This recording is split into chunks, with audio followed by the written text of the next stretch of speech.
咁好啦，咁我就咁講啦。咁咧，我之前咧就thank you Grace，thank you Heidi。今日我啱啱收工，即刻飛過嚟，準備好我今晚要同大家分享嘅一個 live。其實我今日就唔係啲咩有啲咩 product 要推銷嘅，純粹係想同大家傾下偈。咁所以咧，我早幾日咧問咗大家有冇啲喺教育上面有嘅問題啦。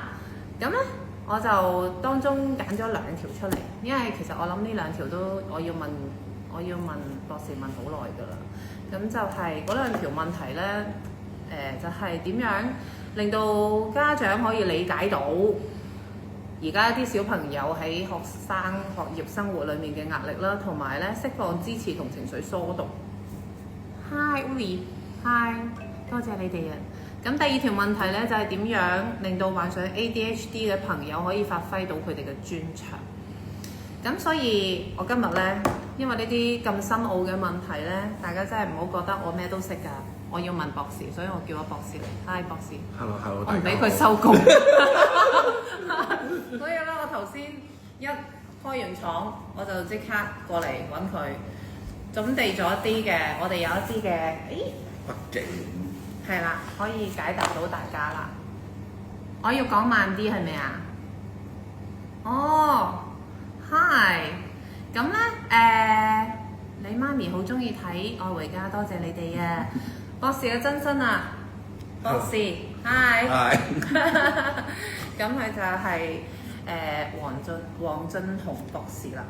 咁咧，我嘅問題咧，基本上平時佢都係解答我問題嘅。咁而家咧，我就俾多幾條問題嚟等佢都可以解答下大家嘅啫。咁呢個就係第1條問題就係講啦，我哋點樣可以理解到小朋友學習上面嘅壓力，點樣可以幫到佢哋咧？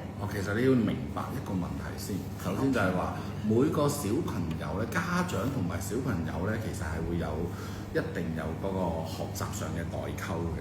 咁因為咧點解咧？譬如就算而家嘅小朋友考 DSE 嘅小朋友都好啦，其實佢哋有絕大部分嘅父母都係冇考過 DSE 㗎嘛。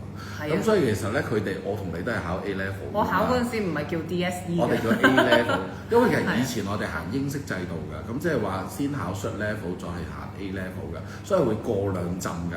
咁而家嘅小朋友係一鋪過直去大學㗎。咁你諗下佢對嚟講18歲嚟講，呢個係人生第一次最大嘅壓力。咁所以其實好多家長咧，佢又唔知道啲小朋友咧究竟咩叫 DSE 喎。咁所以咧，其實又唔知咩叫校本評核，又唔知咩叫 SBA。咁所以咧，淨係見到個小朋友坐喺度讀書，或者佢唔讀書咧，就覺得佢懶。咁所以小朋友咧，其實某程度嚟講咧，都會好大壓力㗎。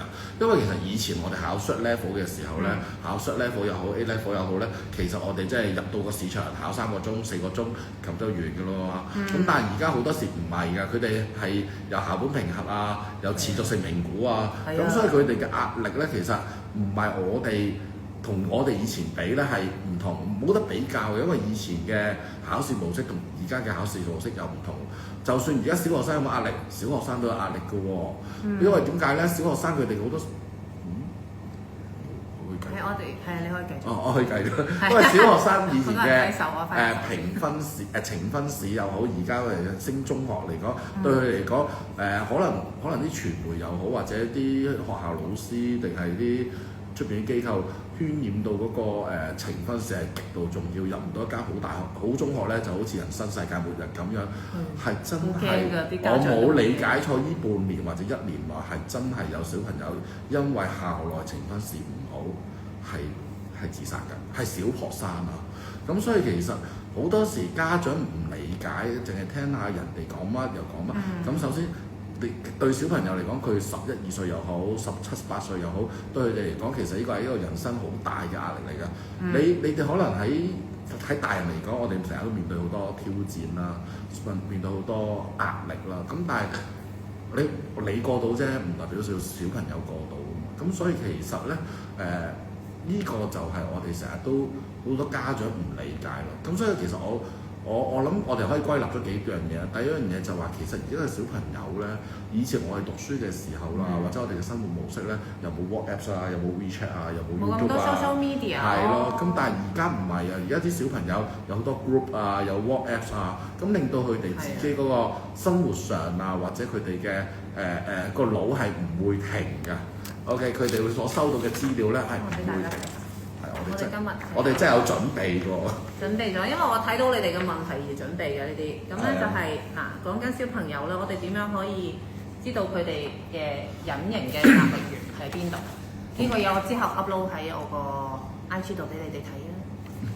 同埋第二樣嘢啦，其實好多時咧，以前咧我哋英式教育啦，咁我哋好多時都係齋靠分數而去升班升學嘅。咁但係而家譬如就算中學又好，大學又好，其實都會有好多唔同嘅需求啦。譬如我會睇你嘅 personality 啊，我睇 presentation 啊，我睇你有冇多才多藝啊。我記得我個女嗰陣時考小學嘅時候，哇又要跳舞又要識彈琴咁樣。係啊，係咪先？而家我哋見過啲幼稚園去小學咧，佢嗰啲面試咧，簡直係才藝綜藝班嚟㗎。我諗啲家長都好有同感。好一去到呢個咧，咁你話對小朋友有冇壓力？我哋真係見過5歲小朋友彈琴彈到喊，或者學好多嘢要學到喊。我係唔明點解咯，佢唔明點解要咁樣做。佢唔係好明咯，同埋佢哋會成日小朋友佢啲時間咯，我見好多家長咧幫佢哋1個鐘頭，譬如 A.U. 學校，跟住又去第二個，哇！嗰啲時間好忙喎。佢最慘係咩啊？佢啲姐姐要帶佢周圍走嗰啲，又好辛苦。咁啲小朋友又覺得哇！呢個又好大壓力啦，啱唔啱先？咁其實同埋個社會上咧，而家好多時有好多比較啦，有好多分數啦。咁同埋而家個傳媒我哋叫 globalization 啊，你嘅競爭對手唔係再當係你香港入邊嘅人，你可能對住全球嘅經濟場，咁所以佢哋嘅壓力就會越嚟越大咯。咁所以其實我哋會覺得咧，某程度嚟講，你想唔好咁大壓力咧，我覺得某職業嚟講咧，你要有啲叫做垃圾時間。咩叫垃圾時間咧？即係 me time。俾佢自己 me time，即係佢自己想做乜嘢就可以做乜嘢。係啦，即係有時俾佢自己譬如玩一啲小遊戲又好，睇下書又好，聽下歌又好，什麼都或者發吽哣都好啦。我以前細個我都中意發吽哣嘅，因為我哋又冇手機又食，咁我有時發下吽哣。但係對佢嚟講咧，其實都係一個減緩壓力嘅比較好嘅時間。咁啊係啊！如果即係你諗下放學或者上完嗰啲補習班，再翻到屋企，其實阿爸阿媽都仲係喺度催谷緊佢咧。佢會覺得佢嘅人生係 non-stop 嘅，直到佢瞓覺，可能個腦都仲係 non-stop 嘅。咁即係如果你可以俾佢喺屋企翻到去，我終於可以有我自己 me time 啦，哪怕係10分鐘、20分鐘、30分鐘，其實我覺得 around 1個鐘係 OK 嘅。即係俾佢自己唞下，咁反而佢個腦有得停一停咧，做自己喜歡嘅嘢咧，佢之後更加會有衝勁去做佢要求要做嘅嘢咯。係啊，所以其實有時咧，就算大人都好嘅，我哋都需要有啲需要 me time 又好啦，小朋友更加要，因為其實小朋友嘅 concentration 啦，應該係大約，如果係幼稚園嘅學生，應該半個鐘頭左右嘅，小學嘅話其實係45分鐘至1個鐘頭嘅，如果去到中學咧就會多少少。咁所以其實某程度嚟講咧，適當嘅 break 咧係要需要嘅。咁但係有時我聽過有啲家長會咁嘅喎，好啊，你 take break 啊，你去抄下書好唔好？真係嘅喎，好慘啊！即係你 take 個 break 啦，即係佢明明讀緊英文書，你 take break 啦，不如抄下中文咯。break 係中文嚟嘅，抄中文我見過，真係見過。跟住有啲咧就話take break 你去彈琴啦。練琴啦，練佢唔係講過喎呢句，嗰陣時佢好熱衷彈琴嘅時候，我就咁樣做過。唔係 OK 嘅，但係個問題，如果佢好中意咯，但係要好中意啦，同埋就係唔好係一個壓力咯。係啊，即係佢彈咩都得嘅。係啦，因為我真係見過有啲家長就同我講話，阿 Hugo 話佢 take break 嘅時候咪叫佢溫緊英文㗎嘛，咪走去抄中文都好合理啊！好無奈。即係佢哋唔知咧，有啲父母係見到個小朋友咧坐喺度冇嘢做咧，佢就個心好唔安樂㗎，覺得自己唔係一個好媽咪啦，所以就逼佢啦。咁但係其實某程度嚟講都係一個少少嘅壓力。係啊，頭先我見到有留言講啦，即係有時啲家長咧對住啲小朋友，佢哋話啊你安排咁多嘢俾我做，我好攰啊，咁啲家長就會話我翻工仲攰啊咁樣。冇得比較㗎，冇得比較，因為每個小朋友你諗下佢個腦、佢個情緒同我哋成年人咧係唔可以完全去比較。佢亦都究竟佢可唔可以知道你翻工做緊啲乜咧？佢唔知，但你知道佢翻學做緊啲乜㗎嘛。咁所以其實我覺得呢樣嘢就唔可以完全比較咯，因為個小朋友聽完之後就話：我又唔知你翻工做乜，咁我唔知你係辛苦定唔辛苦㗎嘛？啱唔啱先？即係因為每一行其實都有辛苦嘅嘢，但外邊啲人係睇唔到佢辛苦嘅嘢。咁所以你咁樣咧，令到個小朋友好難有共鳴，咁跟住摩擦咪多咯。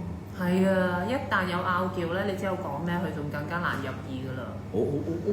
即係去到某啲位咧，我哋以前教書嘅時候咧，我哋一見到啲女學生咧，我哋男老師見到女學生，我哋唔敢鬧啲女學生，因為啲女學生一鬧啲女學生咧，啲女學生會記住咧，就會嬲咗我哋啲男老師嘅，所以我哋就會冇揾下。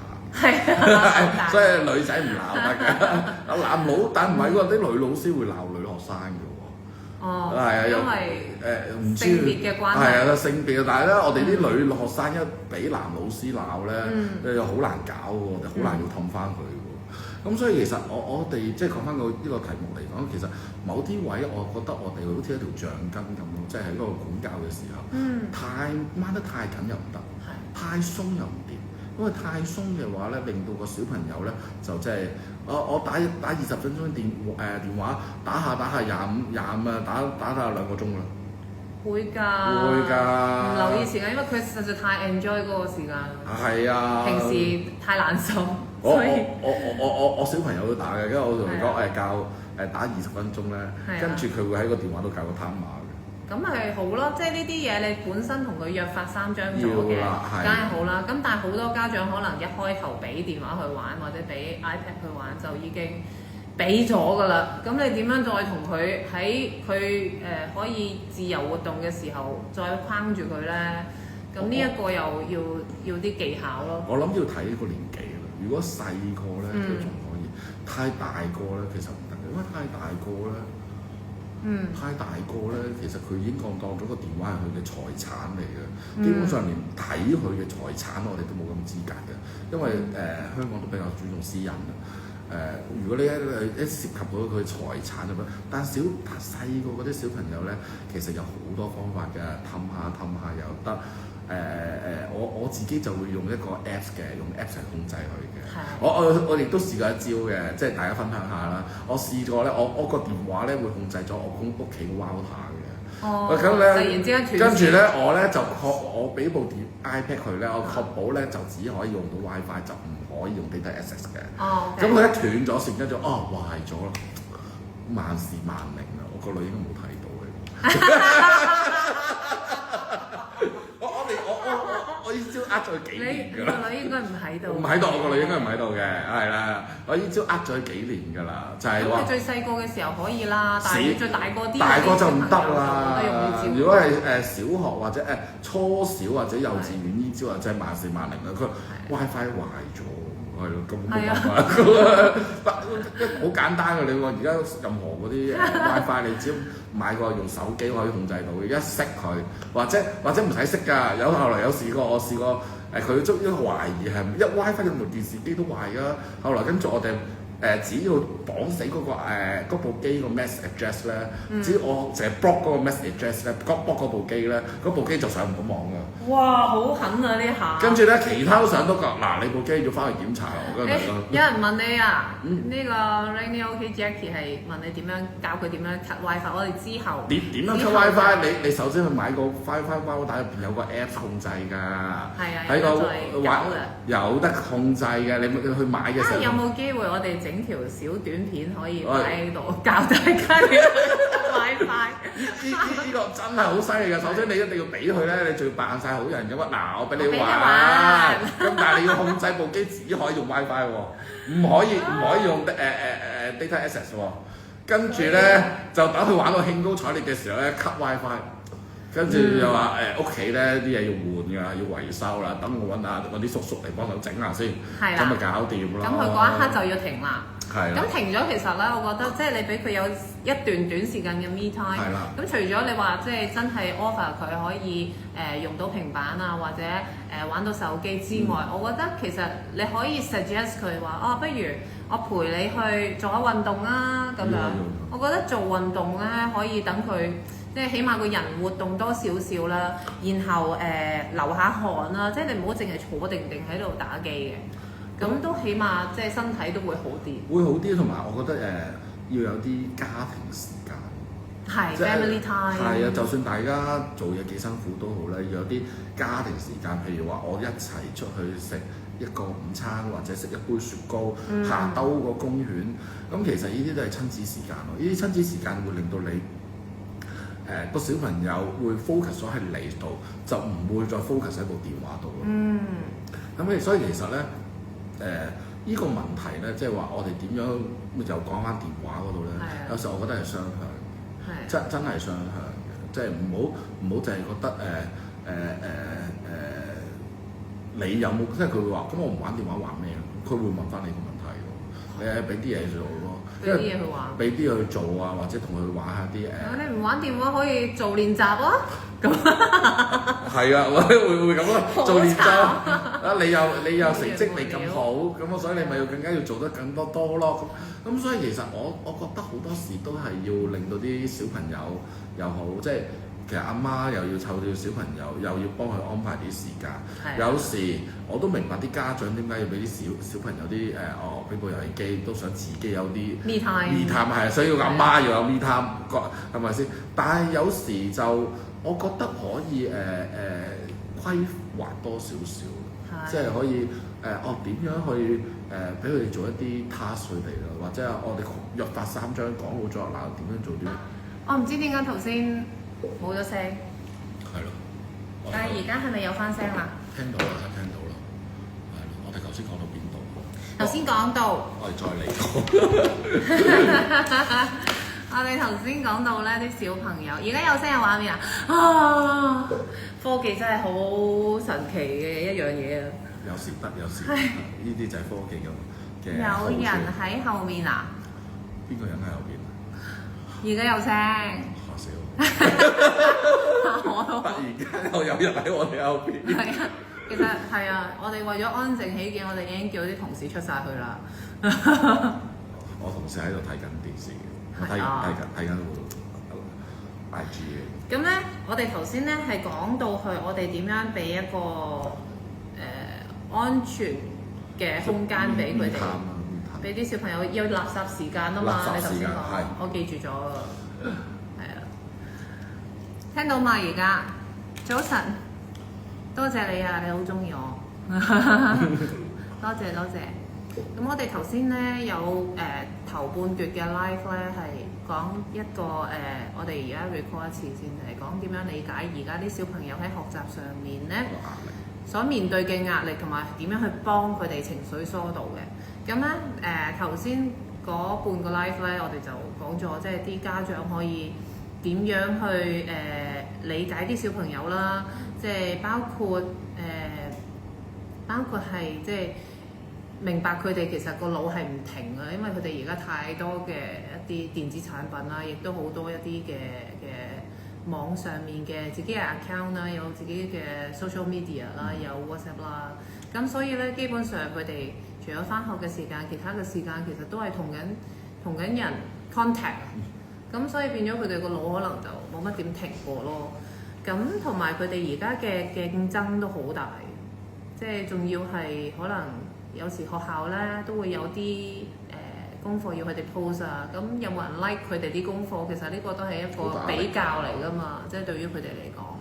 咁所以即係變咗好多一啲嘅排第幾啊，你攞幾多個 likes 啊，你 post 咗啲咩多幾多個 view 啊，咁呢啲對於佢哋嚟講都係一啲無形嘅壓力。咁家長可以做得啲乜嘢咧？頭先我哋就講到去。要俾垃圾時間佢，咁跟住之後就斷咗先啦，所以而家你可以繼續啦。好，跟住咧，其實我覺得我哋又要陪下啲小朋友啦，某啲位即係其實用翻最傳統啦，同埋盡量去嘗試去理解下佢哋學習嘅問題咯。有時候我覺得尤其是而家學制越嚟越多啊，唔單止淨係 DSE、A level、IB 又 IB、MYP， 跟住好 PYP， 跟住而家又多咗 project base， 跟住越嚟越多即係唔同嘅形式嘅考核，唔係淨係以前我哋讀書學正文卷去做咁簡單。咁所以其實我覺得家長可能唔了解佢哋自己學習，即係小朋友學習嘅時候，你可以嘗試問下啲小朋友，你面對咩問題咁啊？我試過見過，真係有啲小朋友真係做 project 咧，做到好多時鬧交㗎。即係小朋友同小朋友之間鬧交。係啊，小朋友同小朋友之間鬧交。咁我正常每人有自己嘅諗法啊嘛。跟住就又喊啊又成咁啊！佢哋會為咗。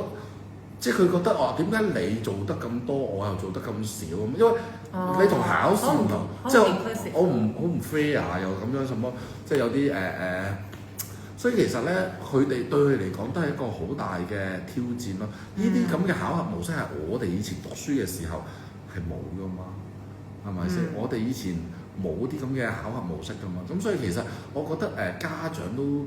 如果你更加想了解多啲小朋友嘅真正嘅面對，你首先要了解下究竟佢而家讀緊乜嘢先，同埋佢哋個難度係咩先？你問我而家我成日都聽到啲人講就話國內嘅人讀數學同香港嘅數學嘅比較，其實我覺得唔可以完全比較，因為大家讀出嚟嘅形式同埋考試模式同埋目的都唔同，評核方式都唔同。咁其實兩個嘅學制又好，或者我哋以前讀 short level A level， 而家我只可以講以前嘅short level A level 同而家嘅 short level IGCSE 同埋 A level 都已經唔同咗。係啊，咁所以其實所以就算我哋譬如教書咁咧，我哋都成日都面對要學啲新嘢。咁所以咧，其實反而啲小朋友有多好咧，去嘗試了解下佢哋本身嘅學制，或者佢哋而家嘅考核模式。咁咧都你從而先知道佢哋個真正嘅壓力。譬如我講一個真實嘅例子，我有個國內嘅家長，佢就成日話佢個仔啲英文好渣，好嬲，一見到佢對啲英文好差咁，咁佢好嬲。咁其實跟住後來我俾份 DSE 嘅英文叫佢睇，佢哇咁難嘅，原來真係咁難㗎，真係好難。跟住跟住佢就開始同個小朋友會多咗嘅共同話題，或者你去諒解佢咯，有時係要了解咯。但係譬如大家讀咗咁多年書，或者出嚟社會見咁多，有時你望翻佢哋啲卷，可能你會覺得點解好似好易？但係你嘗試去理解下佢哋嘅學習模式、學習行為。就算小朋友譬如寫字咁樣，我見過有個小朋友佢寫字，佢寫到哇好似畫公仔咁咯。咁但係點解佢哋畫公仔咧？其實佢哋對佢嚟講，原來佢係有讀寫障礙嘅。佢基本上原來對呢啲字咧係好困難嘅。咁所以其實我覺得大家你要去想知道佢嘅壓力嘅根源，你要嘗試去理解下究竟佢本身嗰個問題係邊，個難處係邊。有時個難處可能要聽下佢哋講咯。譬如好似我咁樣，我自己畫公仔好差嘅，咁我對畫公仔好渣嘅，咁我啲同事就可能唔理解我點解畫公仔咁差咁。其實每個人都有佢長處同埋佢嘅缺點咯。譬如我有個同事咁樣，佢對啲數字好驚㗎，數字恐懼症㗎。咁所以其實，但係佢每一次咧對住啲數字嘅時候咧，佢就要用好多時間去處理啦。咁但係咧就佢驚，你咪了解下點解你會對數字差咯，驚咯，跟住咪去協助佢咯。咁所以其實小朋友都一樣㗎嘛。有啲小朋友係對中文特別驚嘅，有啲對小朋友對英文特別驚嘅。有好多小朋友對數學係好驚。同埋咧，我諗係喺考試嗰個環境咧，都會俾佢哋有一個壓力嘅。即係可能你喺屋企，你 train 到佢可能已經練到攞100分啦，但係佢去到考場，其實係另外一個世界嚟嘅。我記得咧，我睇咗一條 YouTube 廣告片，其實之前有另外一個教授，我聽咗一個講座，就係另外一個教授講嘅。咁咧佢就介紹咗我哋睇呢一條片。咁咧佢就嗰條片咧其實係一個印度嘅廣告嚟嘅，佢只係裡面咧大概個內容我講俾你聽，有機會我就試下可唔可以 forward 喺我嗰個story 度俾大家睇。咁咧就係講有一堆嘅家長咧就送啲小朋友去學校考試，咁然後咧咁啲小朋友入晒去啦，咁嗰啲家長就當然講你做到嘅，你一定得嘅，好似喺屋企度做咁就得㗎啦，我信你得㗎，咁大家都好鼓勵啦。然後咁 suppose 嗰啲家長就要去有另外一個課室嗰度聽講座又好，點都好啦。咁即係同咗個老師入咗去課室度，點知個老師就話俾你聽，我哋今日唔係聽講座，你哋將會考翻同你哋小朋友一模一樣嘅卷。咁然之後嗰啲家長就好似啲學生咁樣坐喺度考嗰個試，之後出嚟個 result 大家一齊睇，咁個家長同個小朋友一齊攞個試卷睇啊！原來你幾多分，我幾多分，好多都係去到嗰一刻先至真係感受得到，原來小朋友佢哋去讀書或者去考試嘅時候係點嘅樣嘅，係有個無形嘅壓力嘅。咁佢哋都會知道，同埋多咗一份理解喺度咯。因為個廣告都幾發人心醒，我有機會分享俾大家可以。係啊，咁所以其實我覺得去到即係有時你要，就算你小朋友3歲好、5歲又好、10歲又好、20歲都好，其實每個人每個階段咧，其實佢哋會有唔同嘅壓力㗎。咁理想，我明白每個父母都係想幫個小朋友嘅。咁但係咧可能大家又唔了解啦，或者又唔識啦，或者唔知用咩方法啦。咁所以我覺得其實某程度嚟講，你可以試下聽下個小朋友講，點解你對呢方面學習會有少困難呢？咁聽下佢哋所講嘅嘢，其實就算你可能唔明，譬如個小朋友講緊啲 chemistry 嘅嘢，我都唔識嘅，咁唔緊要，你聽下佢，等佢呻下咯。有時小朋友又好，我係大人都好咧，係大家聽下大家嘅困難，咁你之後你俾一個正當嘅情緒地方俾佢發泄下嘅咧，咁對佢嚟講，或者你亦都會令到個親子關係會越嚟越好咯。咁有啲咩 suggestion 可以俾到 ？Hi 芳芳，我咁啱見到你入咗嚟。其實咧有啲咩 suggestion 可以俾到啲家長點樣去疏導啲小朋友先？首先我諗有時可以可以咁樣，譬如有啲問題你可以問一問佢嘅，即係同佢好好地坐定定溝通下啦，或者去一啲喺一啲我哋叫informal嘅地方去食下飯啊，行下街啊，去下公園啊，去下一啲小朋友中意去嘅地方嘅時候，同佢傾下偈。即係你話會唔會世界上有粒藥食完之後個小朋友冇晒壓力嘅？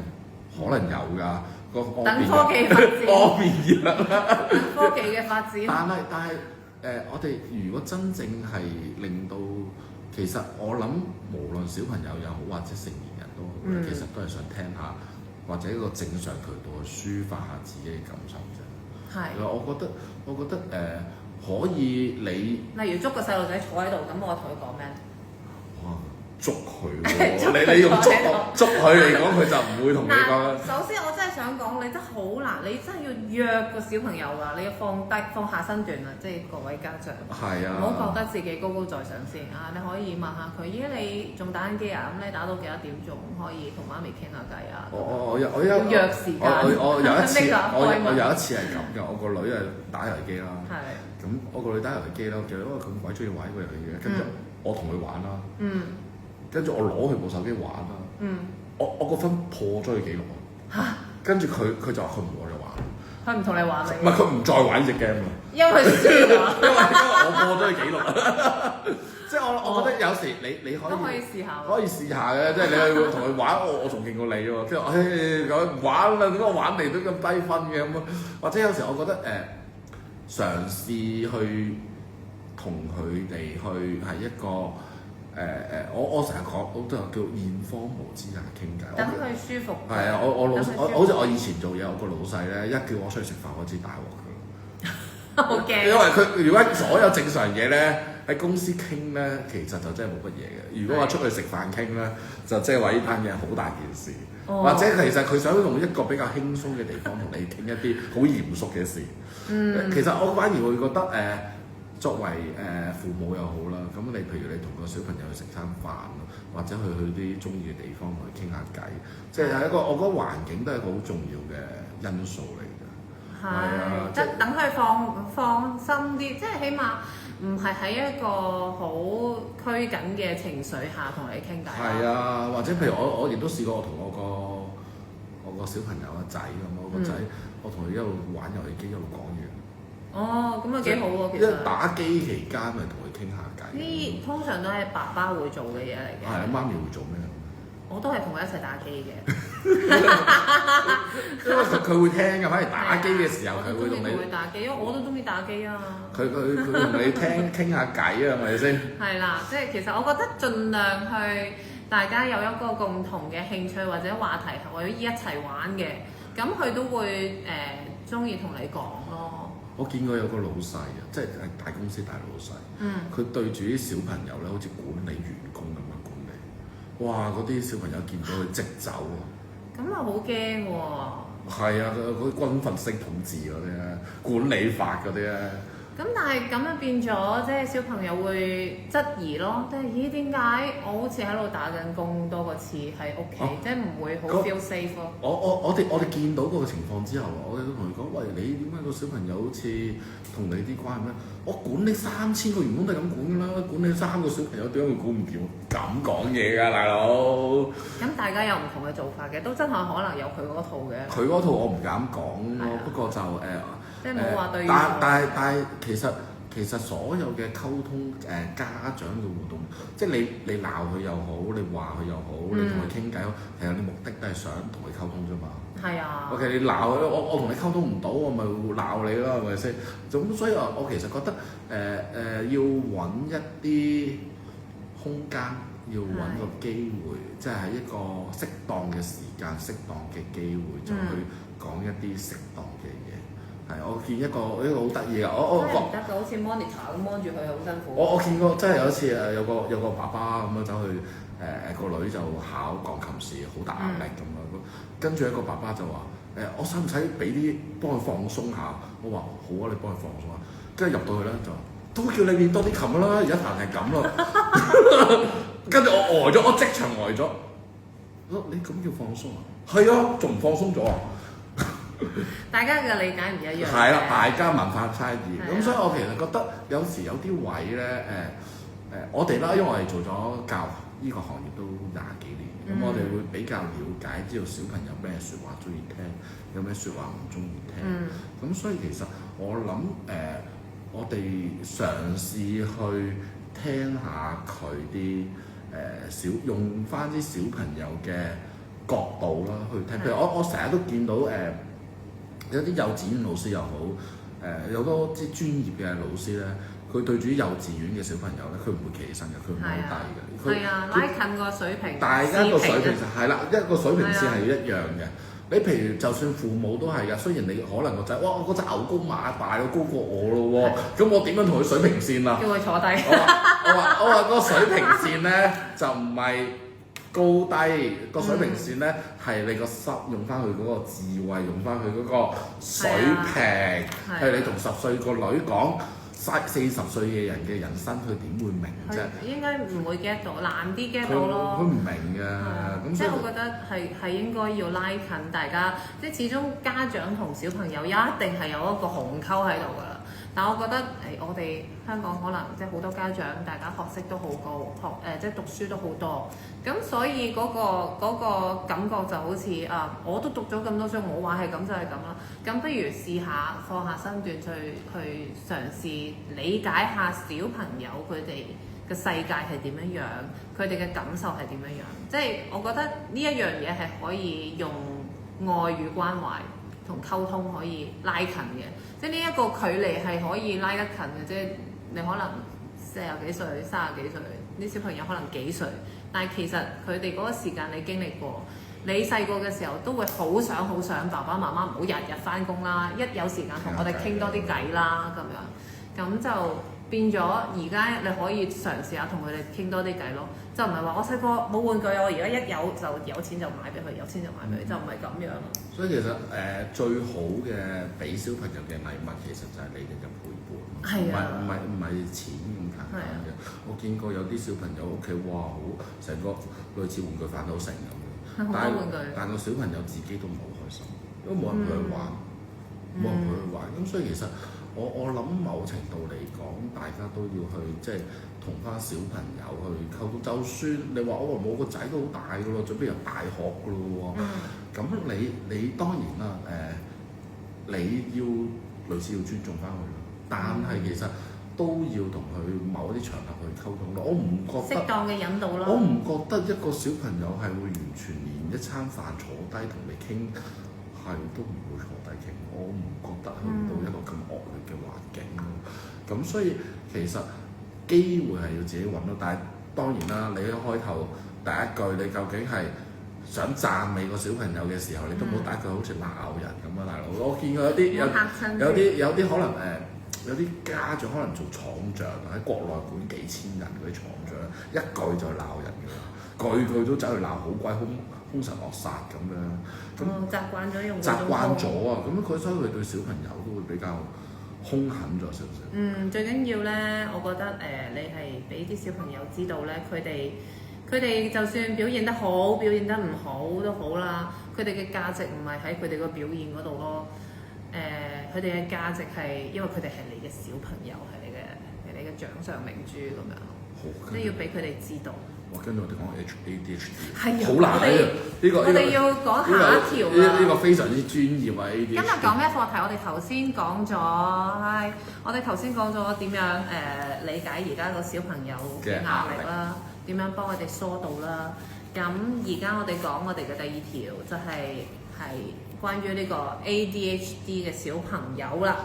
咁咧呢啲小朋友我哋可以點樣幫佢哋去發揮佢哋嘅專長咧？嗱，咁首先咧要即係好專業嘅咁講啦。因為 ADHD 咧，咁其實就而家好多會出咗嚟，或者多人熟悉咗啦。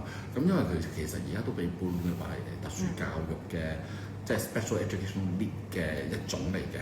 OK，咁所以咧，但係咧你要記住，特殊教育嘅學生咧，唔代表係傻，或者真係一個好有嚴重嘅問題。或者調翻轉嚟講，我哋有某程度嚟講，我哋要尊重翻佢哋，或者我哋要唔好用一個帶有一個叫做有色眼鏡去睇佢，因為我見過有啲我自己都做咗特殊教育幾年㗎啦，咁所以其實我見過有好多家長咧對一同佢個小朋友同佢即係我哋同個家長講話，你個小朋友係 ADHD 啊，個家長就話我個仔係咪真係傻㗎？我個仔係咪真係弱智㗎？咁首先搞即係有問題啊！咁所以我要搞清楚先。我哋其實只不過喺佢學習上係有啲特殊嘅需要，佢唔係學唔到。有好多 ADHD 嘅學生都入咗大學 ，OK 或者出嚟做嘢，咁就只不過係因為一啲荷爾蒙上或者細個嘅時候喺青少年嘅發展嘅時候係會有少少嘅即係有少少缺點啦、缺失啦，但將來係會好翻嘅。OK， 你有冇聽過一啲50-60歲人會有 ADHD？ 將來係會定翻落。會啊，因為係荷爾蒙嘅協調嚟嘅，所以一過咗青春期完咗之後咧，踏入成人階段咧，我哋都未見過有啲同事自稱係 ADHD 啦。我有同事自稱係 ADHD 喎，但我唔會同你哋講係邊個㗎。係嘅咩？係啊。理論上喺理論上唔會㗎喎。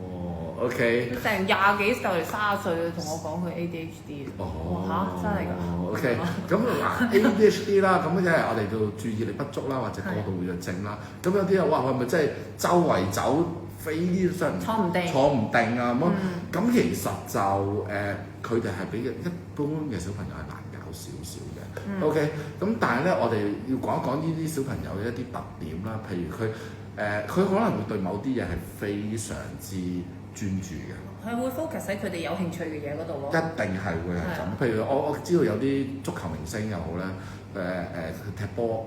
譬如有啲哇，佢哋真係一個精準度好高嘅，或者好多藝術嘅學生啊，藝術類嘅表演者咧，其實佢哋自己喺全部都講啦，佢哋係 ADHD 嘅。OK，因為佢哋一踏入咗佢哋嗰個領域啊，佢哋自己嘅 comfort zone 裡面，佢哋就會發揮到佢嘅潛能㗎啦。而同埋因為佢哋對某一樣嘢比較專注，所以咧佢哋咧就會有好多叫做學習嘅時間或者個仔細程度咧會更加強㗎。OK， 咁所以其實對住呢啲 ADHD 嘅小朋友咧，我哋其實盡量嘗試去揾到佢哋嗰個興趣先，因為佢哋佢唔會話哦，因為媽咪要我做，我會聽。嗱，呢啲小朋友唔係咁嘅，呢啲小朋友就係我想做，我就會做得好。OK， 如果你話我唔想做，我媽咪做，譬如一般嘅小朋友就我媽咪叫我做，我咪做好佢咯。但係 ADHD 嘅小朋友咧，其實你唔可以諗住，即係你唔好諗住。我而家叫你做啊，佢未必會聽你講㗎。OK，呢個會有少少難度㗎。咁所以咧，其實咧嘗試去用多啲時間去了解呢啲小朋友嗰個興趣同天分。咁其實我就會覺得呢個會比較一個最好嘅切入點咯。當佢大個嘅時候咧，好多而家藝術表演者或者好多嘅運動員，有好多運動員，因為其實佢運動員嘅話，佢哋其實係對嗰個專注力係要好高嘅。咁所以其實你嘗試，如果呢個小朋友真係有 ADHD 嘅話，你嘗試下喺呢方面，他會唔會揾到佢嘅興趣？你去揾啲興趣班又好，或者你去揾啲去測評下佢哋自己本身嘅能力。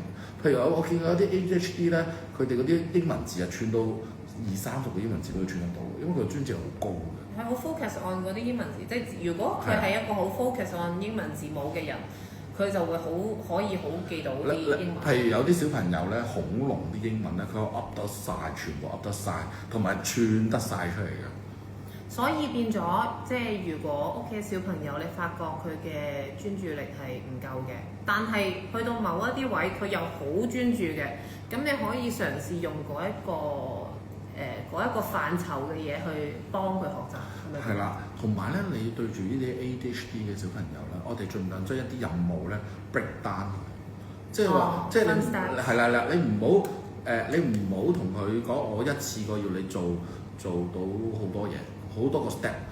我哋一個 step 做好之後，再做你嘅下一個 step，一步一步去做。OK， 譬如每個小朋友嘅家長都想去攞100分嘅。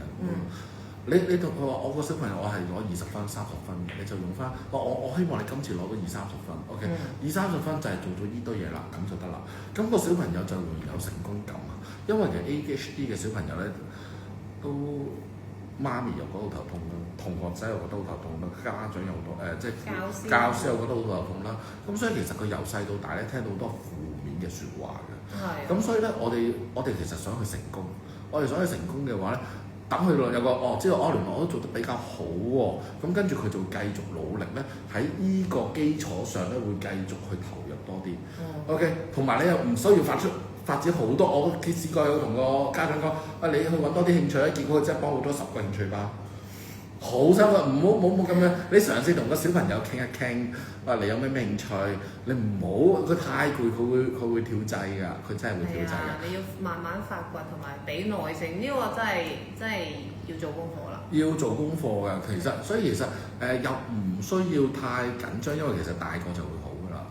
真係我以前讀特殊教育嘅時候，個教授都係咁同我講，大個就好㗎啦。只不過係你喺讀書嘅過程係會有少少痛苦啫，家長又痛苦，小朋友又痛苦，大人又痛苦。OK， 同埋有一樣嘢要多巴胺，要整多啲多巴胺俾佢，即係話要俾多啲成功經驗去俾佢，等佢有愉悅嘅心情。係啦，有時真係同佢講就話你今日食晒啲飯，我就已經好開心啦。跟住你就話俾得我媽咪好開心，爸爸好開心，咁就好簡單。或者我今日能夠自動自覺完成晒功課，呢個咁可能喺其他眼中一個最基本嘅要求，你唔使同你話你做到我就好開心啦。咁有時我覺得你要俾多啲成功感俾嗰啲小朋友，尤其是呢啲 ADHD 嘅小朋友。OK， 咁令到佢哋咧就知道嘗試成功俾人讚嘅經驗，咁佢自己咧就自然咧會喺依個基礎上咧會再努力啲咯。係啊，咁所以我諗，我覺得呢個唔係淨係 ADHD 嘅小朋友會嘅喎，即係正常嘅小朋友都會中意俾人讚多啲。要睇下咩情況啦。有啲小朋友咧讚得太多咧，你又要壓翻落。因為其實咧香港嘅小朋友咧被譽為，尤其是呢10年嘅小朋友被譽為個抗壓能力比較低。OK， 抗壓能力比較低會有咩情況咧？當嗰啲小朋友出嚟做嘢嘅時候啦，譬如你有冇聽過一句術語00後統治職場嘅術語咧？個老實鬧咧，即係而家啲老細咧對住啲00後咧係唔鬧得㗎。OK， 你一俾太大壓力佢咧，佢哋會跳掣㗎。咁佢哋都比較有主見啲嘅。係啊，國內直情係呢個係有晒個術語㗎。00後統治職場，00後佢哋國內佢哋都覺得而家嗰批嘅小朋友抗壓力係比較弱啲嘅。有啊，佢哋話有啊。有啊嘛？係有聽過啊。大家都聽過啊，即係係啊。OK， 咁所以其實大家要明白一個問題就係話，我點樣可以如果一啲小朋友成日都賺得太多嗰啲咧，我哋有時咧就要俾翻啲壓力佢哋。OK， 咁另一樣嘢，但係 ADHD 嘅小朋友，特別係 ADHD 嘅小朋友，因為佢哋嘅失敗經驗太多啦。即係由出街、老師、家長、同學收到嘅投訴真係太多啦。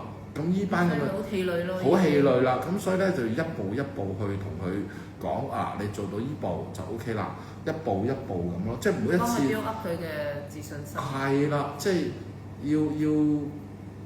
要佢慢慢去改變，同埋佢相信，要俾佢知道佢係做得到嘅，相信佢成功。所以其實教 ADHD 嘅家長其實好辛苦㗎。真係好辛苦，因為我見佢哋，我以前見嗰啲媽咪咧 ADHD 嘅媽咪咧，嚟到喊㗎啦，已經係，即係你唔使講嘢，係佢因為佢覺得壓力好大啊，尤其是如果你小朋友被 classify 有 SEN 嘅需要嗰啲咧，其實佢哋係會自己會對住我哋，即係已經乜都唔使講就已經喊，因為佢覺得好委屈，壓力好大。咁其實我明白呢班家長嘅難處，我明白佢哋嘅辛苦。咁所以其實有時咪多啲分享下咯，同下啲身邊嘅朋友啊傾下咯，或者就嘗試同個小朋友講啊嗱，我要求好簡單，我要求好低嘅，我淨係想你每日開開心心，亦喺開開心心入邊咧，你又唔好令到人哋唔開心喎。嗱咁同我小朋友講，嗱媽咪咧就係想你開開心心，但你嘅開開心心唔可以建築於人哋唔開心嘅喎，你哋可唔可以一齊開心啊？咁佢就開始會明白啦。跟住今日放咗學，譬如有啲小學生咁樣放咗學之後，我今日好開心啊！我啲同學仔都好開心啊！我哋一齊好開心啊！咁啊媽咪咧，呢啲 ADHD 媽咪咧就好開心啦。所以盡量將啲目標又好，什麼啲成功即係啲 task 咧 break down 佢，將個要求降低，跟住等佢慢慢適應。同埋你要相信一樣嘢 ，ADHD 啊，特別係 ADHD 係會有好嘅一天。佢突然間剔一聲就會好快㗎，好快即係會喺當佢過咗青春期之後咧，身體裡面其實係咪因為佢身體裡面嘅荷爾蒙咧？係唔同咗咧，過咗青春期應該都唔同咗啦，成熟咗。因為其實青春期點解話好多小朋友好反叛啊？點解青春期咁難搞啊？咁辛苦啊？咁其中一樣嘢就係話，因為佢哋自己都會好多荷爾蒙喺入邊。OK， 佢哋有啲譬如女仔，有啲男仔又好，女仔好，佢哋青春期嘅時候會喊啊，或者佢唔識嘅情緒變化大啊，咁所以令到佢哋自己都會有一個比較困難，即係佢哋自己都唔識控制自己情緒。咁所以作為家長嘅話就更加難搞。咁所以我覺得某程度嚟講，講嚟講去都得嗰幾招㗎啦，無論係 ADHD 又好，唔係 ADHD，首先大家要有建立個正常嘅溝通渠道先咯。跟住之後訂立大家一齊嘅共同目標咯。係啊，即係盡量唔好將個關係搞到好惡劣嘅。如果你搞得太惡劣嘅話，其實係冇辦法嘅，好難搞嘅。跟住你譬如 ADHD 嘅家長咧，其實你要相信自己，你其實係一個比一般嘅家長更加偉大嘅。因為真係好難，呢個真心講，因為真係好難嘅。即係我哋見到即係作為教工作者啦，做咗咁多年，咁其實我只係話，我哋見到每個爸爸媽媽一對住 ADHD 嘅小朋友咧，其實係好辛苦，因為通常都係收到極多嘅投訴。學校老師，但係你要明白喎，其實而家學校有好多資源去做呢啲嘢喎，社工啊，或者你係有好多專業人士會幫到手喎，嘗試用翻呢啲咁嘅叫做社區資源去幫你咯。咁又唔係絕症，同埋佢一定會好嘅。你要記住，係過程痛苦，但係結局都係美麗嘅，都 OK 嘅。你要相信人生係美好嘅咯。